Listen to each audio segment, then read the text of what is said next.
ইসলামী ছাত্র শিবির আগামী ইসলামী বিজয় সভ্যতার সামনের কাতারে সৈনিকের ভূমিকা পালন করবে ইনশাআল্লাহ। Islam will emerge with the same tremendous speed as it emerged 1400 years before. এটি ইতিহাসের দাবি, আল্লাহ রসুলের ভবিষ্যৎবাণী। খেলাফত আলা মিনহাজুন নবুওয়াত। আমরা দোয়া করছি ইসলামী ছাত্র শিবির আগামী ইসলামী বিজয় সভ্যতার সামনের কাতারে সৈনিকের ভূমিকা পালন করবে ইনশাআল্লাহ। প্রিয় ভাইয়েরা, সময় কম, আমরা অতিথিদের বক্তব্য শুনব। ধর্মহীন পাশ্চাত্য সভ্যতার আর দুনিয়াকে নেতৃত্ব দেওয়ার কোন নৈতিক অধিকার নেই।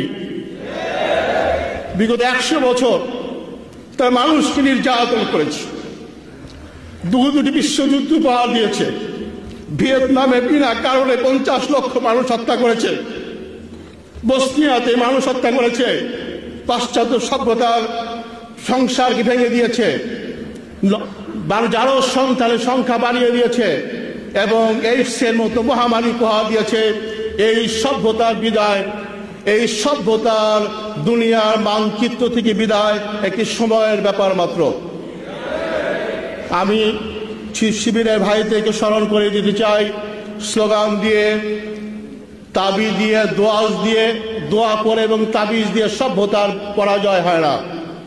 একটি উদীয়মান সভ্যতাকে, এই পরাজিত সভ্যতার প্রতিটি ক্ষেত্রে, প্রতিটি অঙ্গনে পরাজিত করতে হবে। যেমনটি আল্লাহ রসুল করেছিলেন তায়েফে, যেমন করেছিলেন বদরে এবং উহুদে। আমি তোমাদেরকে এই সভ্যতাকে সমস্ত দিক থেকে গ্রহণ করবার জন্য, নতুন সভ্যতার বিজয়ী সৈনিক হওয়ার জন্য প্রস্তুতি নেওয়ার আহ্বান জানাচ্ছি।